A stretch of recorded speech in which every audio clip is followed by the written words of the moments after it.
Yes, people, welcome along to Aston Villa from the stands. Welcome along to my channel. Hope you're well. Make sure you smash the like button, subscribe to the channel, and get involved in the comment section, whether it's on replay or live and direct right now. I appreciate you all out here. Hope everyone is good. Hope as well. We've got lots of stories again coming out of Aston Villa Football Club today that we really need to get our teeth into. And the big news coming out today, a massive injury. And ironically, about a player who essentially has been absolutely dubbed and donned for his unbelievable record of not getting injured, playing so many minutes, so many starts at Aston Villa in Youri Tielemans. And then when we really need him in the running, he's now injured. Unbelievable. How's your luck? How has a player like Youri Tielemans played something like 50 plus games for Aston Villa, not had these injuries, not been anything but a starter, a mainstay, and now we're going into the season with no Yuris? Listen, unbelievable. Sometimes you look at it things and go, how is your luck? How is your luck as a football club? Well, we're going to talk about then what we feel we'll do with no Youri Tielemans. How will that shape the team and what do you expect of that? We've got to talk about Boubacar Kamara again. We've got to talk about Boubacar Kamara. I'm getting worried. And the reason why I'm getting worried is he still hasn't signed the contract. The contract is on the table. Will Kamara sign, or will he absolutely get his head turned and go and play for another club that is in the Champions League where Villa may or may not be? And then finally, there's a few other transfer links and stories that are going out today. A few rumours such as Diogo Jota and that. But the big one is Oscar Mingueza, the right back. If you remember, we were linked with him in January. Well, it appears Aston Villa will be going back in for him to solve the right back situation. So lots to lock into today. Big up to everyone. Big up to Meeks in the chat. Big up to Rachel. Big up to Retro. Big up to Valens VJ. And big up to everyone else who's in here. Make sure you are smashing that like button as you come in. And cheers to everyone. We've got to, be ready for this one because the Youri Tielemans news is absolutely heartbreaking. I've got no doubt about it. In my opinion, Youri Tielemans is 100% player of the season for me. I don't know if anyone else feels the same, but I'm going to be banging this drum that Youri Tielemans for me is player of the season. The reason why I've got Youri Tielemans as player of the season is because of one of the facts that is a bit ironic in terms of this stream is that Youri Tielemans has been a mainstay starter in this Aston Villa team. Not only that, he showed how adaptable he's been this season, playing in the double pivot, but also as that second striker. And he has explained and showed and almost justified how good of a signing he has been by his chance creations, by his creativity, by his prowess. And basically, for me, Tielemans rarely puts a foot wrong. He rarely puts a foot wrong. He's, for me, one of the most consistent performers at Aston Villa. And when Tielemans has a bad game, you know it is sort of not going to be one of those days for Villa. I usually judge Aston Villa on how well Youri Tielemans plays. If Youri Tielemans is ticking, then Villa ticks. That's how I see it. So, for me, Tielemans out for the season is a massive blow. Look, I'll go and put the article on the screen right now so you can all see it. But yeah, they're trying to force the link that he could be back for the Manchester United game. And David Ornstein dropped this absolute bomb. Now, sometimes when David Ornstein drops news, I get excited because I'm thinking, oh, could it be a transfer? What's the new Ornstein bomb coming out of, the world that it is? But no, this is a terrible, terrible pace from David Ornstein. He says, Aston Villa midfielder Youri Tielemans set for spell out injured. Fears the 20-year-old Belgium international will miss rest of the Villa season with muscle problem. Chance of returning from Manchester United game on last day, but currently seen as remote. Yeah, and this has been also reported by Jacob Tanswell of The Athletic, who reports directly about Aston Villa. Okay. So, where do we get into this one? Quite simply, Youri Tielemans being out for the season has got to be, as Meeks is referring to in the chat, potentially the lack of rest. And when you talk about muscular injuries, that is usually to do with overuse. Muscular injuries tend to be with overuse, straining, playing too much on it. Youri Tielemans has been that man, and at times Unai Emery has not been able to rest or rotate Youri Tielemans. The time where we had Barkley out, Onana out, Kamara out, Youri Tielemans was used minute after minute, week after week, and being put through his paces. There was even a conversation in the Villa fan base where basically people saying, well, Youri looks tired. Youri looks off the pace. Youri, needs a rest. And quite frankly, we weren't able to rest Youri. Where Onana and Barkley have returned to the matchday squad and back to full fitness, Youri Tielemans has started to rotate a little bit more. But again, if you look of recently, Kamara has been the man that has been subbed off and not Youri Tielemans. And as some of you are saying in the chat, I really do see it, is that we have run him into the ground. Now, that is something that is almost an Aston Villa thing. Think about James Chester. James Chester will be the man that Villa fans remember who gave up his career to play for Aston Villa in the Championship when we had no centre-backs. And the worst bit about it for James Chester is he did it and we didn't even get promoted that year. So Chesney was one of those players who ran himself into the ground. Now, I'm not saying Youri Tielemans' career over. It's far from it. It's a stark contrast to James Chester. But what it does remind me is actually the type of players who want to run and play through the shirt. Pep Guardiola has actually called out and ousted some of his Man City players this season about their inability to give him the minutes that he's needed out of them, that they've been too precautious, that they've been protected by doctors, blah, blah, blah, blah, blah, blah. Fair play to Youri. He's not let any excuses crop in. He's got himself in the mix and he's continued to play the football that is needed for him. So, yeah, big up to Youri Tielemans. But I'm going to come to Rachel's comment about Bouba, and I'll come back to that in a second because we are going to talk about Bouba. But there we go. Look, Leon Bailey and Morgan Rogers. We have to absolutely protect these players. And big up to everyone in the chat. Hope you're all good. Thank you for watching. And appreciate all the comments. And look, muscular injuries is a sign of fatigue and overuse. Simple as that. And as AVFC85 is saying as well, it is a disaster. And big up to Sai, says Morgs too. And as I said, he has certainly put in the work this season, so I'm not surprised he's starting to suffer. Look, I think now whoever comes and takes Youri Tielemans' spot is the sort of debate we need to talk about. So we can't do anything about it. Youri's injured. He's played too much football. It is what it is. Whether that's on Unai Emery, whether that's on the doctors, whether that's on Youri, it is what it is. What do we do now? Who goes in that double pivot alongside Kamara? Well, the usual sub that has been in that double pivot from the start has been Onana. If you want to talk about making your impact now on that Villa team, Onana, this is your time to shine. This is your call-in here, Onana. This is your call-in. We need Onana now to step up. I'm absolutely convinced he's the next man in. I don't think it's going to be Ross Barkley, and I don't think it is going to be John McGinn either. However, there is a world where John McGinn does drop into that double pivot. So I'm going to ask you guys this. Because ideally for me, Aston Villa's attack needs to sort of, be the full throttle attack that we're desperate for. We need to see Watkins. We need to see Morgan Rogers. And then, of course, it's basically Ramsey, Asensio, Donnell Marlon, and Leon Bailey. I'd love Villa to play the last 3 games without and out wingers in Bailey or Marlon, and then Ramsey on the other side. That's where I'm at with Villa. I don't really want to see John McGinn out wide, and I don't want to see McGinn in the 10. I think that's either Rogers's or Asensio's, basically. So there's no point trying to shoehorn John McGinn in the front 3 anymore. Captain McGinn, if you want your captain on the pitch, goes in alongside Kamara. Now, this is my issue with Onana, okay? And this is my issue with the signing of Andre Onana.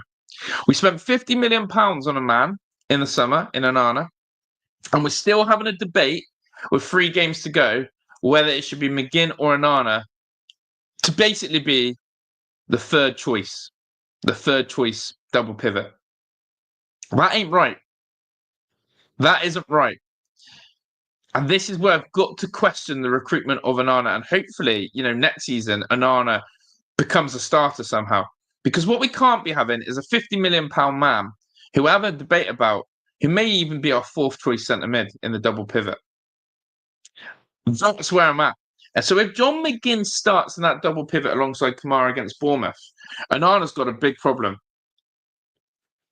Onana's basically being told, you're still not that man. You're still not that guy, whether he likes it or not. And so, that's what I'm wondering. Now, the easy solution of what the substitutes, as I said, have been in-game from Unai Emery is He's either taken off Kamara or Tielemans, and Onana's gone in that double pivot. No questions about it. It's been Onana in that double pivot. But I also see a world where he can now play John McGinn in the side as a double pivot and let us have an attacking winger in Donyell Marlin or Leon Bailey.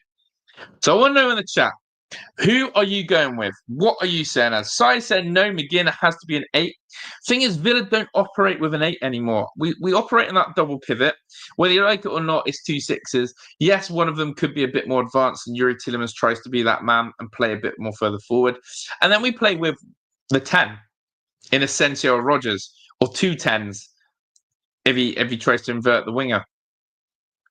That is why I'm saying, it is basically a toss-up for me of Onana and McGinn in that role. Rachel said the issue with Onana is he doesn't have the range of the ball. He's a good player, no doubt, but he doesn't do the same. I would say McGinn or Bartley, spot on. Onana is not that progressive player in possession. Onana's not the man who breaks the lines or creates chances. Onana is more of that robust, ball-crashing midfielder, good at breaking up play, good at dispossessing opposition, adds a bit of physicality, but isn't the creator that Youri Tielemans is. And we've seen some of the assists from Youri Tielemans this season. The one I can't get out of my head of recent from Youri Tielemans is that ball to Ollie Watkins for Southampton away. I mean, what a ball that is from Youri. Time and time again, Youri Tielemans gets the ball at his feet and finds that pass and that range of passing. And I'm like, this is our guy. This guy is why he's my player of the season. McGinn is best in the pivot anyway. I agree with Meeks. He said, this is not a disaster. These things happen. The guy needs rest on it, and we have other players fit to step in. That's why we build our squad, right? That's why we can't go into the sort of Arsenal mentality. And no offense to any Arsenal fans watching and bringing you up again. But when I'm hearing Declan Rice go, but we've had 5 or 6 players missing for most of the season, I don't want to hear it. Not when you've spent all the money that Arsenal have and haven't assembled the right squad. Arsenal had Zinchenko, Raheem Sterling, and Jorginho all on the bench. They're players they've spent big money on, whether it's wages or transfers, and they didn't use them. You haven't assembled the right squad. With Villa, we've been convinced that we've had one of the better squads in the league. So losing a player like Youri Tielemans with 3 games to go, absolutely, we shouldn't be calling this a disaster. What we should be saying is, come off the man, come off the hour. Is it Ross Barkley? Is it Onana? Is it McGinn? So you've got to get on with it, and that's why you have a squad in football. Big up to everyone. Make sure you're smashing a like button for me. I appreciate you all out here.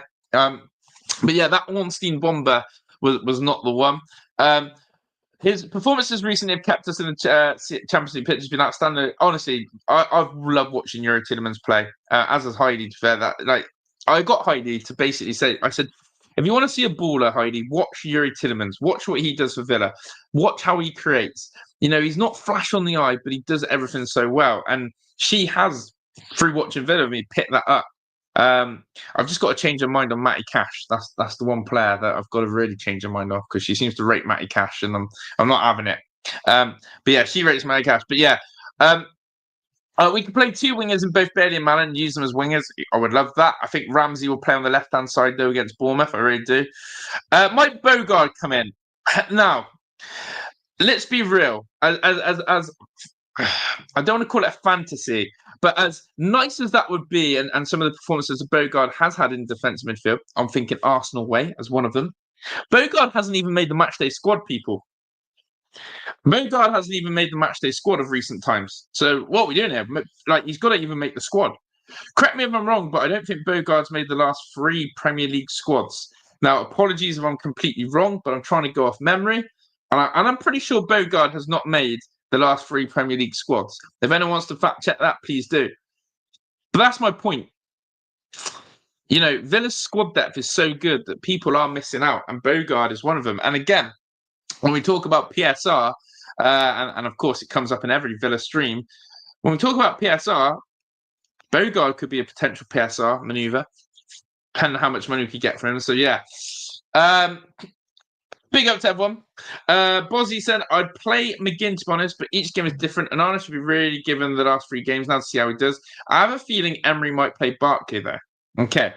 So, this is where I stand with this. We don't have time, basically, to give someone... And this is to Bozzy his comment, this is what sort of inspired it in the sense of what Bozzy said is, I'm a believer we don't have time to see what someone can do in 3 games now. I need someone who's going to go in and do the job and make sure they do the job bloody well. And that's why Bogart's a risk. That's why I think Onana's a risk. And I'll be honest, because of Ross Barkley's lack of game time and minutes as well, he is a risk. So for me, the only person who is fit, ready, viable is, oh my gosh, is, incredible. I've just been brought another snack. So that's class. I'll show that in a minute. But the reason what I'm saying is that John McGinn comes in, who has to play and do that role. I'll go through it again. Bogard hasn't made the matchday squads. He's not going to be up to the standard. Ross Barkley's been getting 10 minutes every week. He's not going to have the intensity that we need. I'm sure he's hungry for it, but he's not going to be that starter that we need. And Onana is probably the only other guy who's had 30 minutes here, 30 minutes there, but is he the man? So it is John McGinn. It is John McGinn who comes in. McGinn, and look, Bournemouth is exactly that type of game. McGinn's done well in that double pivot in previous times. McGinn's had his best form probably for Villa in that double pivot. Shove McGinn against Bournemouth in that double pivot. So yeah, that's my thoughts and feelings on it. So sort of my summary on that is that though losing a player of Youri Tielemans' significant stature and impact is massive, we have a squad for a reason. And I'm not going to be a Declan Rice or a Mikel Arteta and cry about a big injury like they did with Gabriel, like they've done with Saha. I'm going to get on with it, and I'm going to trust whoever goes in does that role. So there we go. So big out to everyone. Tielemans would have possibly been in the 10 role anyway for this game. We went for the box midfield again. True. Although I think, though, Asensio and Rodgers, like they would be banging on Unai's door saying, what are you doing? And listen, what AVFC 85 said, I want to know people's, let's go on then. I'll ask the chat right now. Give me your thoughts on Onana this season. Because again, this worries me that we spent £50 million on a player who I'm not saying with chest should be starting with our last 3 games to go when there's a clear absentee in Youri Tielemans. Any other football club who spent £50 million on a central midfielder and has had an injury knows that that man goes in and starts.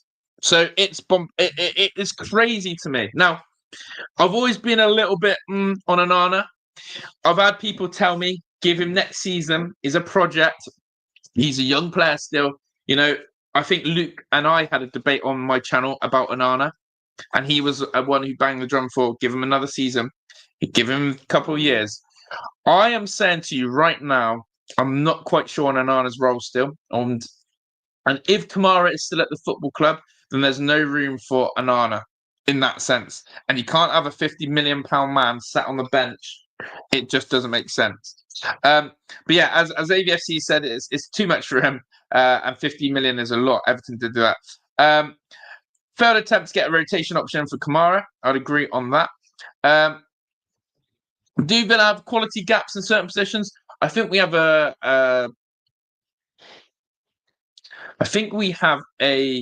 still some square pegs and round holes situation. So there we go. So look, there's the news. Youri Tielemans on there for you all to see is out injured. Let's go to the next story then, which isn't, I don't want to sound doom and gloom about Villa because it's not, because we're still in a massive UCL race. But this whole Kamara situation now is starting to worry me a little bit. And I want to know, what is Kamara's mindset? And I said Rachel put a comment in earlier, and I will come back to that because she started talking about Kamara. I've just got to find the news on Kamara so you can see it. Here it is. So let's start with this one from Jacob Tanswell on Kamara. By the way, the Heidi snack she brought me in. I don't know how I can see it. It's pita bread with chili con carne and rice. She's eating hers as well. 10 out of 10. Yeah, it's nice. Yeah, it's nice. Let's have a quick bite. World class. So read this and sort of half close your eyes. Boubacar Kamara is of Champions League caliber and believes he can play in the competition every year. Top 5 qualification may provide a boost and get an extension over the line. It's up to Villa to match his ambition if you want to keep him. Oh boy, that scares me. That scares me. I'll tell you why it scares me. It scares me because I'm reading between the lines. If Villa don't get Champions League football, Kamara's off. Anyone else reading it any different? I'll put it on again. Kamara believes he should be playing in the Champions League every year. And if we don't basically get it, he's probably not going to sign the thing. We've been probably reporting this story about Kamara. I'll have to go back on my streams. I think I broke or talked about the Kamara contract thing 2 months ago. This guy's had a contract in front of him for probably 2 months now. Why is he not signing it? Why are you not signing the thing? Get it done. Get it dusted.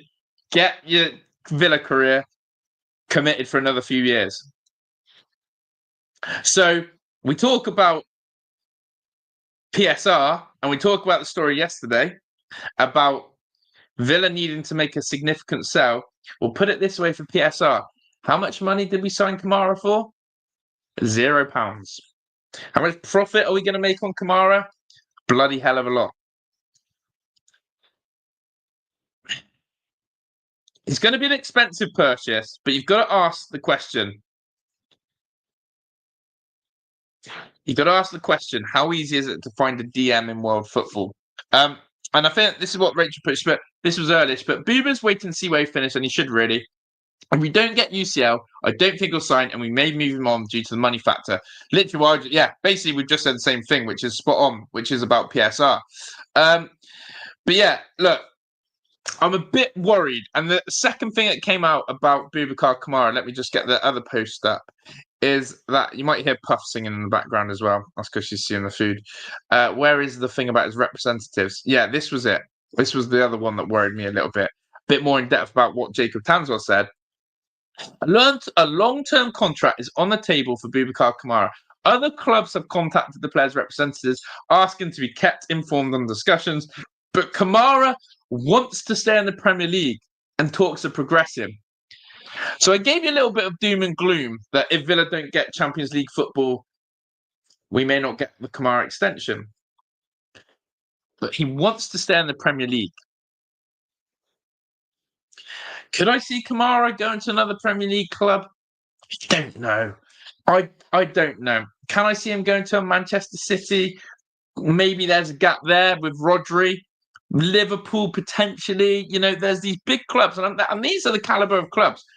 I want to see Kamara go to a dusty Arsenal. That's a sideways downgrade. I don't want to see Kamara go to Spurs, Man United. It's not progression for me. And Chelsea have got a stack of midfielders in there. So I think that, you know, Kamara being off their representatives and that, yeah, I get that. I also think the fact he wants to stay in the Premier League is helpful for Villa. He must enjoy playing there. I think that Kamara to Villa is absolutely, you know, the big being an end all. We talk about how key this guy's been all season. We keep banging the drum about how good Kamara is. Well, now we need him to absolutely sign the thing. So there we go. So let me know in the chat. Does he stay or does he go? Villa Mankind says no less than 80 million for Bouba. It has to be done. Yep. Easier than finding a striker or goalkeeper for sure. Look, yeah, holding midfielders are a dying breed, but we'll see. Andy, big up to you. We got him free. If he goes for good money and we then use an island, that's what has to happen. Exactly. PSR again ruling our transfer. Yeah, and look, it all comes down to, again, why our Premier League season is still massive. Current deal expires in 2027, so he'll be expensive. I think he's good enough, but do the other relevant teams think he is? I think Man City will be looking at him, and captain's just gone, Puff, stay away from my thing. Captain's just gone, oh dear, he's a goner. It's like, yeah. A big up to Callum as well, he's in the chat. I think he's a goner. I think he's gonna, unless we get Champions League football, which isn't out of the possibility. And I keep saying this, Villa's Champions League, for me, will be summed up if we beat Bournemouth on Saturday. A draw or a loss against Bournemouth, say c'est la vie. If we do, I just got this feeling we might do it, chat.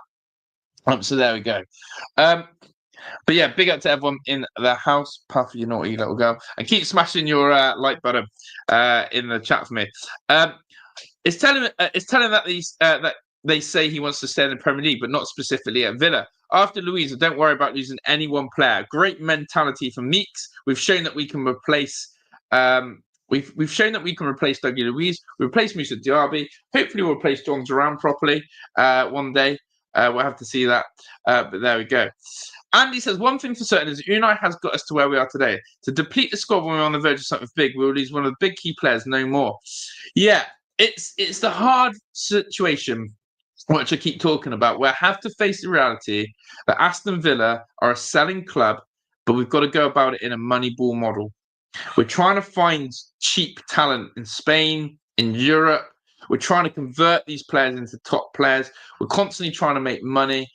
My problem and situation with Villa is, though, as you're saying, is there's got to be a point where we go, we're not losing our best players anymore. There has to be that situation. So let's see what happens with that. This dog's going crazy for the chili. Bogard may be Booba's replacement. I'm sure Bogard's going to Holland. I'm sure about it.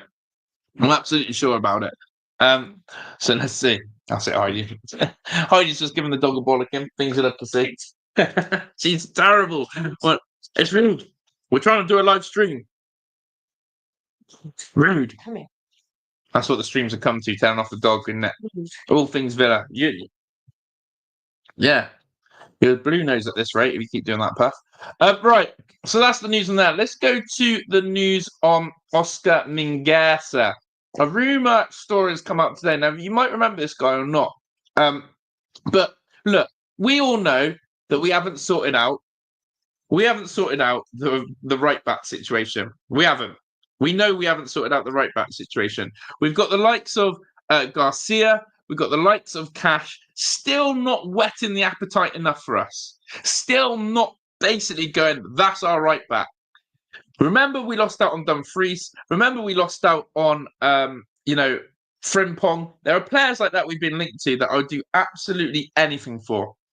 So let's go to Mingueza here. And interesting, by the way, from the chat. I've just given you a replacement, Yunus Musa. Who did he play for? Do you know? Let me know.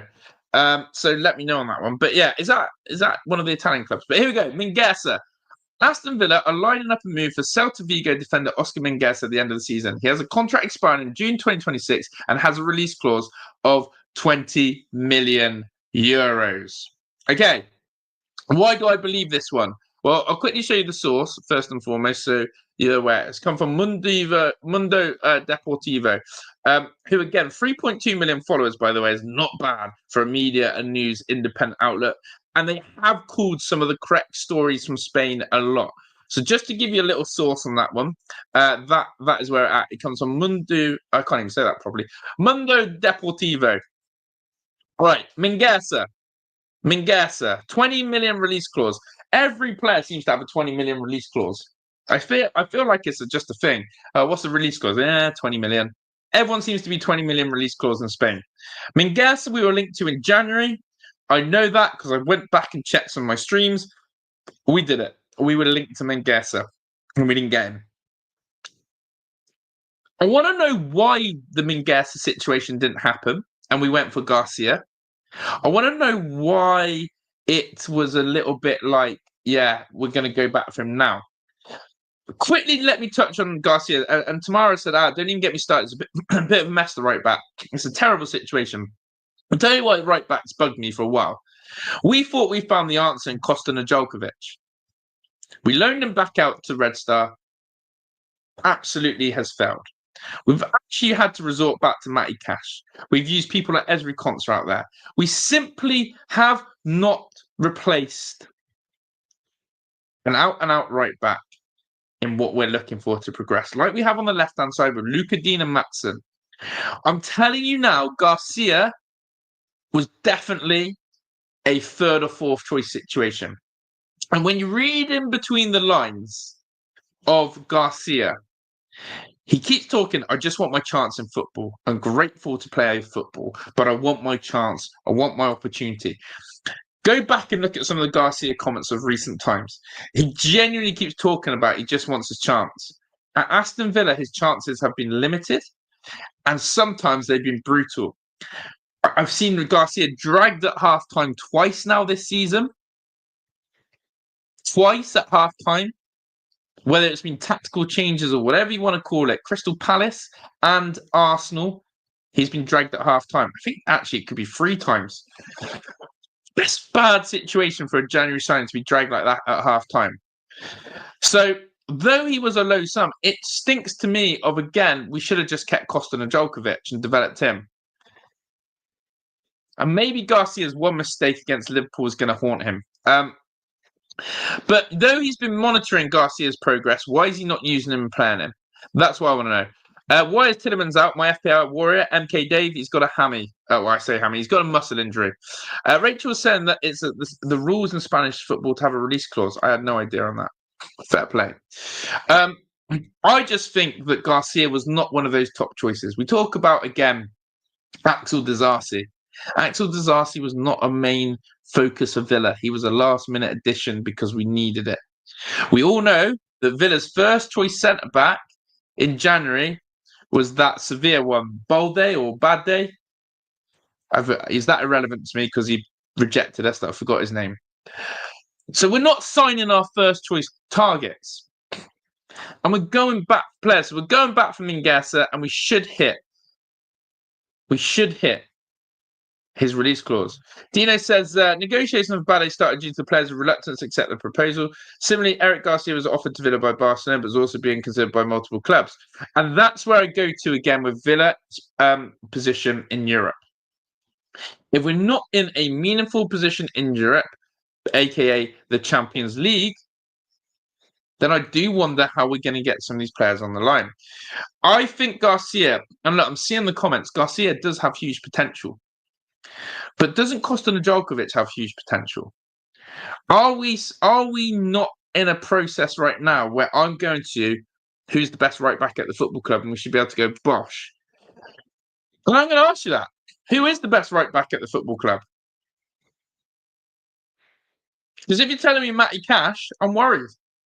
And unfortunately, I'm going to say Matty Cash. Matty Cash is our best right back. It ain't good enough.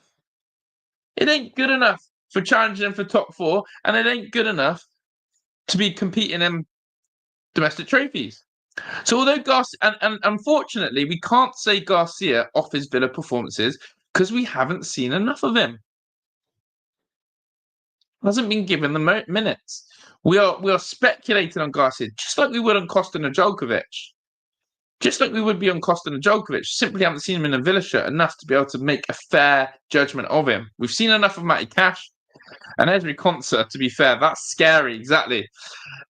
Meeks has said our best right back is Konsa. That's true. That's scary in that sense. Big up to everyone in the chat, by the way. Thank you for tuning in. I do appreciate you all out here. So yeah, Konsa is our best right back. Enough said. Bad times ahead, if that's true. So it does look like we're going to go in for Oscar Mingueza again. And look, just a little thing on Mingueza. He's played at left back and right mid. He's a very versatile player. But yeah, can play at left back as well, which is an interesting one if we do go for him. So on that. 2 more news stories before we wrap up. Here we go. The pre-season tour has been announced. Aston Villa will be returning to the US of A for pre-season.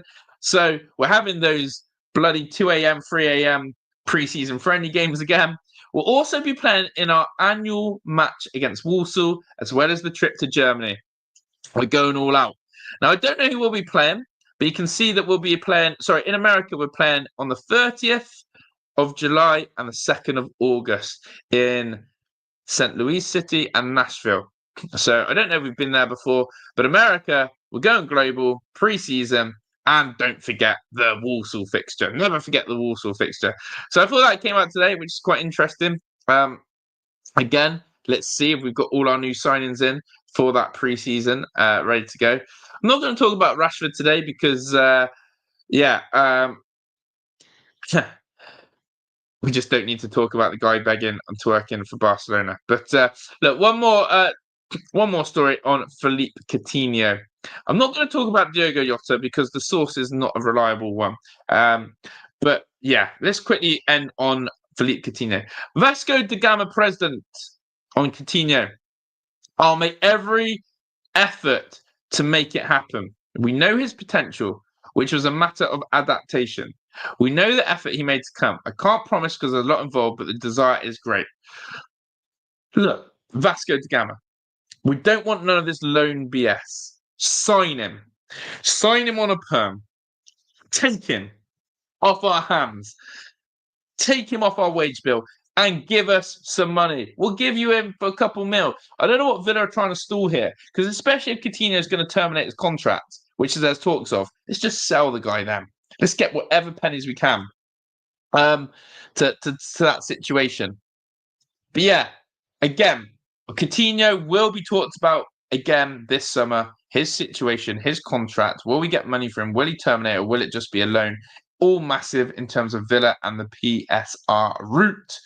So there we go. But yeah, Josh, do you not feel that Tielemans' role is where we potentially have the most depth? It is the most. Yeah, if we had lost a centre forward in Ollie Watkins, he's talking just about Daniel Marlin. If you're talking about losing your goalkeeper to Emi Martinez or another centre back situation, yeah, we do have the most in centre mid. So you're right.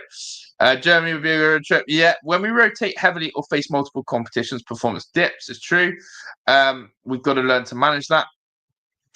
Indeed, and we've got to get Coutinho off that wage bill. 1,000,000%. It's sickening to think that he's still an Aston Villa player in that sense. So yeah, we'll have to live and learn with that one with Coutinho. But look, as I said, there was an article today that came out about Diogo Jota, and I'm going to be really blunt and honest. The source I always find from that page it's just a bit of dodginess, is what I'm going to say. It's a bit of dodginess. I don't quite trust it in that sense. So, yeah, we will see with Diogo Jota, but it's not really a player who's going to go from Champions League and winning the title to potentially playing in the Conference League, Europa League.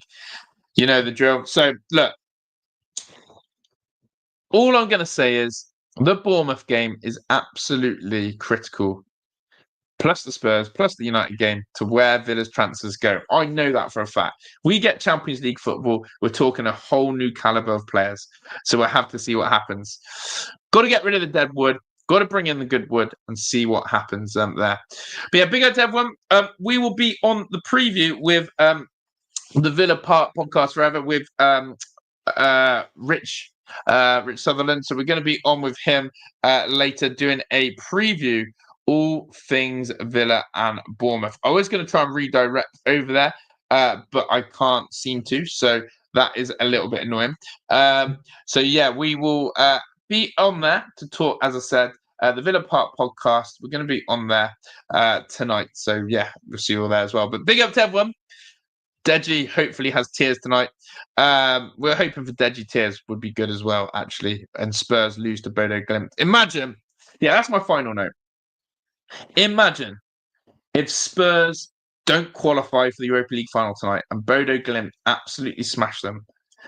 Bodo Glimt play them off the park, smash them.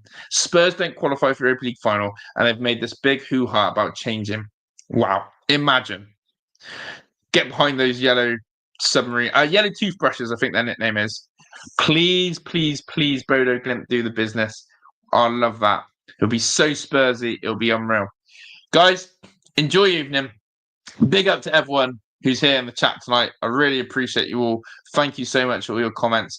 Thank you for all your support, as always. And no watch along tonight. I'm having a rest from it, but as I said, I'll be on the Villa Park podcast. And yeah, it's nearly Saturday, which means it's nearly game day. That's why I'm on a preview. Got to beat those cherries this weekend. People, enjoy the rest of your evening. I'm out of here. Shout out to you all.